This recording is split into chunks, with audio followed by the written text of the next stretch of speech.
আমরা কথায় কথায় একটি কথা বারবার বলে থাকি, সেটি হলো এখন তো সবেতেই বিষ, সবই ভেজাল। তাহলে এই বিষযুক্ত খাবার খেয়ে আমরা কিভাবে বেঁচে আছি? আমাদের শরীরের মধ্যে দুটি ফিল্টার ইউনিট থাকে, যে ফিল্টার ইউনিটগুলো আমাদের বাঁচিয়ে দেয়। শুধু যে আমাদের এই খাবার দাবার থেকে বিষ যায় তাই না, আমাদের শরীরেও কিছু বিষাক্ত বর্জ্য পদার্থ তৈরি হয় যেগুলো বিষেরই সমান। আমাদের শরীরে সেইগুলো জমে থাকলে কিন্তু আমরা বাঁচতে পারবো না। আর আমাদের শরীরে পিঠের পিছনের দিকে থাকা এই ফিল্টার ইউনিটগুলোর নাম হচ্ছে কিডনি। আমাদের শরীরে মূলত দুটি কিডনি থাকে। এই কিডনিগুলোর মধ্যে অসংখ্য ফিল্টার ইউনিট বা নেফ্রন থাকে, যেগুলোকে গ্লোমেরুলাস বলা হয়ে থাকে। প্রায় 10 লক্ষ নেফ্রন থাকে, যারা প্রতিনিয়ত 24 ঘন্টা আমাদের রক্তকে ফিল্টার করছে শরীরের বিষাক্ত বর্জ্য পদার্থগুলোকে বের করে দেওয়ার জন্য, এবং সেইগুলোকে ইউরিনের মাধ্যমে বের করে দেয়। আমাদের শরীরে টোটাল 5 লিটার মতো রক্ত থাকে। ফিমেলদের ক্ষেত্রে এটা 4.5 লিটার মতো হয়। এই রক্তের কাজ হলো আমাদের শরীরে ঘুরে বেড়ানো। আমাদের শরীর যদি একটা ফ্যাক্টরি বা একটা কারখানার মতো হয়ে থাকে, এই শরীরে বিভিন্ন অঙ্গ বা অর্গ্যান বা বিভিন্ন কোষ কলার মধ্যে নানা রকম শারীরবৃত্তীয় কার্যপদ্ধতি চলে, যেগুলোর ফলে আমাদের শরীরে কিছু ওয়েস্টেজ তৈরি হয় বা বর্জ্য পদার্থ তৈরি হয়। এই বিষয়টা একটু খুলে আপনাদের বলি। আমরা যে খাবার দাবার খাই তার মধ্যে যে প্রোটিন থাকে, এই প্রোটিন কিন্তু আমাদের কোষের জন্য খুবই দরকারি, কারণ আমাদের এনার্জি তৈরি করতে হবে। আর এই এনার্জি তৈরি হয় আমাদের প্রত্যেকটা সেল বা কোষের মধ্যে। যখন প্রোটিন ভেঙে এনার্জি তৈরি হয়, তখন কিন্তু কিছু বিষাক্ত পদার্থ তৈরি হয় বা বর্জ্য পদার্থ তৈরি হয়, যেমন ইউরিয়া, ক্রিয়েটিনিন, অ্যামোনিয়া, ফসফরাস ইত্যাদি। এই বর্জ্য পদার্থগুলো কিন্তু আমাদের শরীরের বাইরে বেরিয়ে যাওয়া গুরুত্বপূর্ণ। এইগুলো আমাদের শরীরের মধ্যে জমে গেলে কিন্তু আমরা বাঁচতে পারবো না। ধীরে ধীরে আমাদের গোটা শরীর কিন্তু খারাপ হয়ে যাবে। তাই কিডনি আমাদের শরীরের এই বাইরে থেকে যে বিষাক্ত পদার্থগুলো আসছে বা শরীরের মধ্যে তৈরি হওয়া এই যে ওয়েস্টেজ মেটেরিয়ালগুলো আছে, দুটোকেই কিন্তু সুন্দরভাবে প্রস্রাবের মাধ্যমে বের করে দিয়ে আমাদেরকে সুস্থ রাখে। এখন এই কিডনি যদি ধীরে ধীরে অসুস্থ হতে শুরু করে, তখন আমাদের শরীরে কিছু কিছু সিগন্যাল দিয়ে থাকে।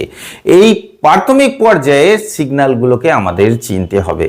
সমীক্ষা বা গবেষণা এই কথা বলছে যে কিডনি যখন ভিতরে ভিতরে ফুলকো ধারার মতো ড্যামেজ বা খারাপ হতে শুরু করে, প্রাথমিকভাবে যখন 50 থেকে 70% খারাপ হয়ে যায়, তার আগে পর্যন্ত কোনো সংকেত বা সিমটমস দেয় না। একটা নির্দিষ্ট পর্যায়ের পর কিন্তু এ বড় কোনো সংকেত বা সিমটমস দিয়ে থাকে। তাই স্টার্টিং লেভেলের যে সিমটমসগুলো আছে, যেগুলো খুবই কম পরিমাণ হয়ে থাকে, সেই সিমটমসগুলোকে অবশ্যই আমাদের চিনতে হবে। কারণ কিডনি খারাপ হয়ে গেলে কিন্তু এটা ট্রান্সপ্ল্যান্ট করা খুব ব্যয়বহুল ব্যাপার, এবং অনেক ক্ষেত্রে এটা সফলতাপূর্বক করাও যায় না। আর কিডনি একবার খারাপ হয়ে গেলে কিন্তু মানুষকে বাঁচানো যায় না। তাই কিডনি খারাপের প্রাথমিক পর্যায়ের কিছু সিগন্যাল বা সাইন্স আছে বা ইঙ্গিত আছে, যেগুলো আপামর মানুষকে কিন্তু জেনে রাখতে হবে, যেটা আপনাদের জন্য খুব ভালো হবে বা মঙ্গলজনক হবে। দেখুন, আপনাদের প্রথমেই বলেছি যে কিডনি আমাদের শরীরে একটা মস্ত বড় ফিল্টার ইউনিট, যে রক্তকে ছেঁকে শরীরের মধ্যে যে বিষাক্ত বা ওয়েস্টেজ জমে থাকে সেইগুলোকে বের করে দেয়। সেটা কিসের মাধ্যমে বের করে? আমাদের ইউরিন বা প্রস্রাবের মাধ্যমে বের করে। আর কিডনি যেহেতু টোটালি আমাদের ইউরিনারি ট্র্যাকের সঙ্গে সম্পর্কযুক্ত বা কানেক্টেড, তাই প্রথম যে সিমটমসগুলো আসবে সেইগুলো কিন্তু আমাদের ইউরিন বা প্রস্রাব সংক্রান্ত পরিবর্তনের মধ্যেই আসবে।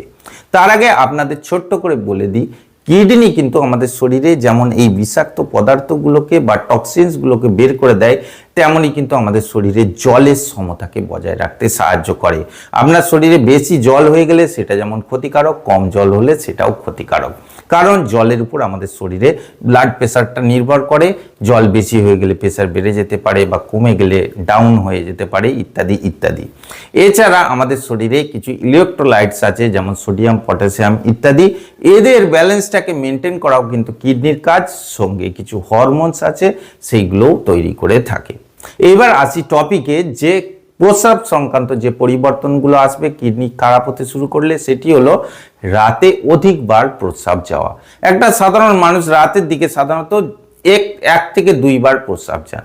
যখন দেখা যাবে এটা 5 থেকে 7 বার হয়ে যাচ্ছে, বা 4-5 বার পর্যন্ত হচ্ছে, তখন কিন্তু আপনাকে অ্যালার্ট হতে হবে। কারণ রাতে আমাদের শরীরের যে ফাংশনাল সিস্টেম আছে সেইটার সিমটমস অনুযায়ী 1 থেকে 2 বার প্রস্রাব হওয়ারই কথা।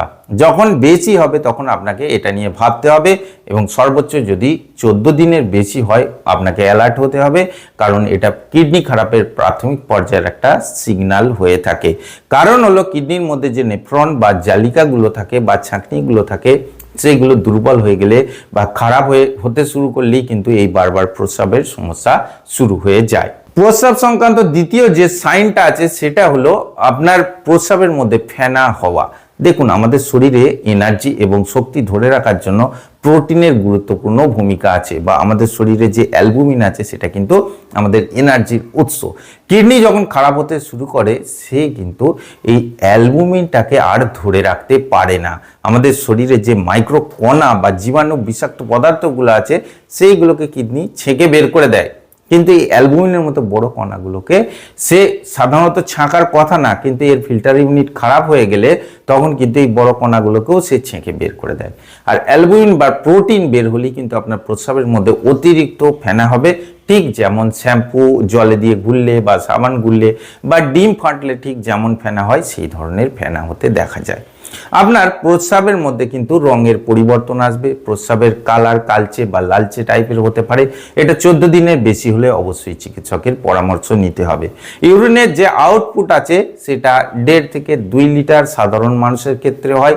যদি এটা 2 লিটার বা 2.5 লিটারের বেশি হয় বা এটা 1 লিটারের থেকে কমে যায়, আপনাকে অ্যালার্ট হতে হবে, চিকিৎসকের পরামর্শ নিতে হবে। কারণ এই আউটপুটটা কমে যাওয়া বা বেড়ে যাওয়া এটাও কিডনি ড্যামেজ হওয়ার প্রাথমিক পর্যায়ের একটা ইঙ্গিত হয়ে থাকে। এই গেল প্রস্রাব সংক্রান্ত কিছু পরিবর্তন যেগুলো কিডনি খারাপ হওয়ার প্রাথমিক পর্যায়ে শুরু হয়। 2 নম্বরে আপনাদের যে সিমটমস বা সংকেতটির কথা বলবো সেটি হলো ক্লান্তি দুর্বলতা। এই ক্লান্তি দুর্বলতা যদি লং টার্মে 21 দিনের বেশি হয়ে থাকে আপনাকে অ্যালার্ট হতে হবে, চিকিৎসকের পরামর্শ নিতে হবে। কারণ যখন কিডনি ড্যামেজ হতে শুরু করে তখন কিডনি তার মধ্যে থেকে একটি হরমোন তৈরি করে, যে হরমোনটি প্রোডাকশনকে কমিয়ে দেয়। সেটি হলো ইপিও অর্থাৎ এরিথ্রোপয়েটিন হরমোন। এই এরিথ্রোপয়েটিন আমাদের শরীরে হিমোগ্লোবিন তৈরিতে সহায়তা করে। আর আপনারা জানেন যে হিমোগ্লোবিন আমাদের শরীরে ফুসফুস থেকে অক্সিজেনকে কালেক্ট করে আমাদের শরীরের প্রত্যেকটা কোণা কোণা বা প্রান্তে প্রান্তে পৌঁছে দেয় এই কোষের মধ্যে এনার্জি প্রোডাকশন করার জন্য। কিন্তু যখন আপনার এই এরিথ্রোপয়েটিন কম তৈরি হবে তখন হিমোগ্লোবিনও কম তৈরি হবে, আর বেশি প্রোডাকশান কম হবে, আমাদের শরীরে অক্সিজেনের একটা ঘাটতি হবে, শরীরে এনার্জি তৈরি হবে না, সবসময় একটা ক্লান্তি দুর্বলতা লেগে থাকবে এবং এটা লং টার্মে চলতে থাকবে, আপনাকে ভীষণভাবে জখম করে রাখবে।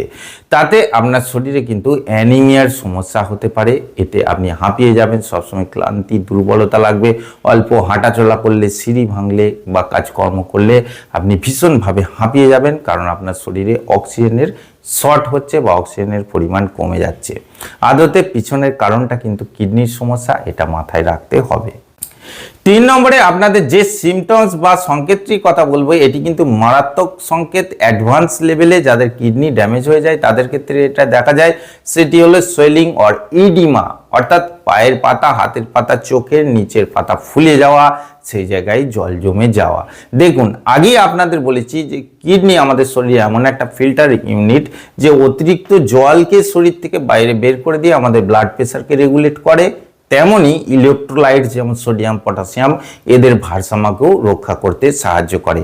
কিডনি খারাপ হতে শুরু করলে যেমন জলের সমতা ঠিক থাকবে না, শরীরে জলের পরিমাণ বেড়ে যাবে, তেমনই কিন্তু এই সোডিয়াম নামক যে ইলেকট্রোলাইটসটি আছে সেটাকে ঠিকভাবে ছেঁকে বের করে ব্যালেন্স করতে পারবে না, যে কারণে এই সোডিয়াম বা লবণ আমাদের শরীরে জমে যাবে এবং গ্র্যাভিটেশনাল ফোর্সের কারণে আমাদের পায়ের পাতার দিকে বেশি বেশি করে জল জমবে। কারণ এই সোডিয়াম বা লবণ কিন্তু ওয়াটারের রিটেনশনকে বাড়িয়ে দেয়। আপনার হাতের পাতার মধ্যে জল জমে যাবে বা চোখের নিচের মধ্যে জল জমে যেয়ে ফুলে যাবে, যেটাকে পাফি আইস বলা হয়ে থাকে। পায়ের ক্ষেত্রে, হাতের ক্ষেত্রে মারাত্মকভাবে ইডিমা হয়ে যাবে। দেখবেন এই যে স্ক্রিনের মধ্যে ছবি দিয়ে দিচ্ছি, ফোলা জায়গায় আঙুল দিয়ে টিপলে বসে যাবে, সেটা আর আগের জায়গায় আসবে না, আবার অনেকটা সময় পরে কিন্তু আসবে। এইগুলো দেখলে বুঝবেন যে আপনার মধ্যে ইডিমা বা সোয়েলিং হচ্ছে, হয়তো বা আপনার কিডনির সমস্যা হতে পারে, সেটা আপনাকে অবশ্যই পরীক্ষা নিরীক্ষা করতে হবে। 4 নম্বর যে সিমটমসটির কথা বলবো সেটি হলো ব্যাক পেন। দেখুন বেশিরভাগ ক্ষেত্রেই কিন্তু ব্যাক পেন যেগুলো হয়, কোমরের পিছনের দিকে যেগুলো ব্যথা হয় সেইগুলো কিন্তু মাস্কুলোস্কেলেটাল পেন হয়। 70 to 80% যে পেন আছে সেগুলো মাস্কুলোস্কেলেটাল হয়। কিডনির পেন অ্যাকিউটভাবে হয় যদি কিডনিতে স্টোন হয়, ইনফেকশন হয়, পাইলোনেফ্রাইটিসের মতো প্রবলেম হয় বা কোনো মারাত্মক ইনফেকশন হয়, সেই সমস্ত ক্ষেত্রে অ্যাকিউট পেন হয়। যেমন আপনাদের যদি বলি কিডনির মধ্যে স্টোন হলে তার যে পেন হয় সেটা এতটাই মারাত্মক হয় যে রোগীকে এখনই হসপিটাল বা নার্সিংহোমে নিয়ে যেতে হবে, ইমিডিয়েট কোনো ইনজেকশন করতে হবে, তবে গিয়ে সেই কষ্ট কমবে। কিন্তু বেশিরভাগ ক্ষেত্রেই কিন্তু এই পিঠের যে ব্যথা সেটা কিডনির সঙ্গে রিলেটেড থাকে না, মাস্কুলোস্কেলেটাল হয়, এটা আগেই আপনাদের বলে রাখছি। তবে 14 দিনের বেশি যদি পিঠের পিছনের দিকে ব্যথা থাকে এটা সবসময় কিন্তু মাস্কুলোস্কেলেটাল নাও হতে পারে, এটা কিডনির কোনো সমস্যা, ইনফেকশন বা স্টোনের ইঙ্গিতও দিতে পারে, যেগুলো কিন্তু লং টার্মে আপনার কিডনিকে ড্যামেজ করে দিতে পারে, এটা মাথায় রাখতে হবে। 5 নম্বরে আপনাদের যে সিমটমসটির কথা বলবো সেটি হলো স্কিন প্রবলেম। দেখুন যখনই কিডনি ড্যামেজ হতে শুরু করে সে সোডিয়াম, পটাশিয়াম, ফসফরাস, অ্যামোনিয়া এইগুলোর ভারসাম্যকে নষ্ট করে দেয়, শরীরে টক্সিনস বা বিষাক্ত পদার্থগুলো জমতে শুরু করে, যারা আমাদের স্কিনের নিচে যে ফ্যাট লেভেলটা আছে সেই জায়গায় জমে যায়, যে কারণে ইচিং বা ইরিটেশন হয়, লাল লাল দাগ ছোপ পড়ে যেতে থাকে। এই যে সমস্যাটার কারণে শরীরে মারাত্মকভাবে ইচিংয়ের প্রবলেম হয় এবং এটা লং টার্মে চলতে থাকলে একটি সমীক্ষায় দেখা গেছে যে গায়ে যে চুলকানি বা রেডনেস বা র্যাশেস হয়ে যাওয়া এই সমস্যা দীর্ঘমেয়াদী চলছে। তারা স্কিনের স্পেশালিস্টের কাছে গেছেন এবং টেস্ট করে দেখা যাচ্ছে যে তার কিডনির সমস্যা এসেছে। তাই দীর্ঘমেয়াদী চুলকানি বা র্যাশেস এইসবের সমস্যা থাকলে কিন্তু চিকিৎসকের পরামর্শ নিতে ভুলবেন না। এরপরে যে সিমটমসটির কথা বলবো সেটি হলো নজিয়া অ্যান্ড মেটালিক টেস্ট। যখন কিডনি ড্যামেজ হতে শুরু করে আমাদের শরীরের টোটাল যে টক্সিনসগুলো আছে সেগুলো রক্তের মধ্যে ঘোরাফেরা করে, যারা একদিকে যেমন আমাদের ব্রেনের যে কেমিক্যালি ইমব্যালেন্স আছে সেটাকে তৈরি করে দেয়, যার জন্য অনিদ্রার সমস্যা হয়, বা ব্রেনের যে কেমিক্যাল ইমব্যালেন্স আছে সেটার কারণে একটা বমি বমি ভাব বা নজিয়া তৈরি হয়, তেমনই কিন্তু আমাদের ডাইজেস্টিভ সিস্টেমের উপর একটা মারাত্মক প্রভাব ফেলে, যে কারণে আপনি যাই খাবেন তার মধ্যে একটা কিন্তু মেটালিক বা ধাতব গন্ধ বা টেস্ট পাওয়া যায়। আপনাকে কিছুই খেতে ভালো লাগবে না, সবসময় একটা বমি বমি ভাব থাকবে। তাই এই সমস্যা দীর্ঘমেয়াদী চলতে থাকলে এটাকেও কিন্তু আপনাকে গুরুত্ব দিতে হবে। 7 নম্বরে আপনাদের যে সিমটমসটির কথা বলবো সেটি হলো কনসেন্ট্রেশন বা ফোকাসের প্রবলেম। আপনি যে কাজটা করছেন সে কাজে মনোযোগ দিতে পারছেন না, কনসেন্ট্রেশন ঠিক রাখতে পারছেন না, আপনার দৃষ্টিশক্তির মধ্যে একটা ভাষা বা অস্বচ্ছতা ভাব আছে, মাথা সবসময় একটা অ্যাবনর্মাল বা অপ্রকৃতস্থ হয়ে আছে। এই সমস্যা দীর্ঘমেয়াদী চলতে থাকলে সেটাকেও গুরুত্ব দিতে হবে। সর্বোপরি আপনাদের বলে রাখি, এই যে 7টি বিশেষ সিমটমস বা সংকেতের কথা বললাম, এর মধ্যে সর্বোচ্চ যদি 2 থেকে 3টি সিমটমসও আপনার মধ্যে থাকে, একজন রেজিস্টার্ড চিকিৎসকের পরামর্শ নেবেন। দরকার হলে ইউরিন REME এবং সঙ্গে ইউরিয়া ক্রিয়েটিন চেক করে আপনি দেখতে পারেন যে কোনো সমস্যা আসছে কিনা। যদি কিডনির সমস্যা হয়, ইউরিন REME এর মধ্যে কিন্তু আপনার প্রোটিন বা অ্যালবুমিনের পরিমাণ বেড়ে যাবে, যেটা প্রাথমিকভাবে সংকেত দেয় কিডনির সমস্যা শুরু হয়েছে কিনা।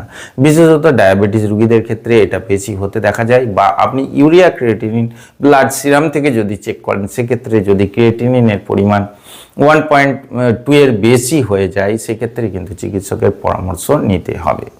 তো বন্ধুরা, আজকে এই ভিডিওর মধ্যে কিডনি খারাপ বা নষ্ট হওয়ার প্রাথমিক পর্যায়ের কিছু বিশেষ ইঙ্গিত বা সংকেতের ব্যাপারে আপনাদের বলার চেষ্টা করলাম এবং আমাদের শরীরে কিডনি ঠিক কিভাবে কাজ করে, কি করে ইত্যাদি সম্পর্কে ডিটেলিং বলার চেষ্টা করলাম। আশা করছি আজকে ভিডিওটি আপনাদের ভালো লেগেছে। যদি ভালো লাগে অবশ্যই একটি লাইক করবেন, আর এই ধরনের আরও ভিডিও পাওয়ার জন্য আমার চ্যানেলটিকে সাবস্ক্রাইব করে বেল বাটনটি টিপে অল অপশনটি ক্লিক করে রাখবেন। দেখা হচ্ছে পরের ভিডিওতে। ভালো থাকবেন, ধন্যবাদ।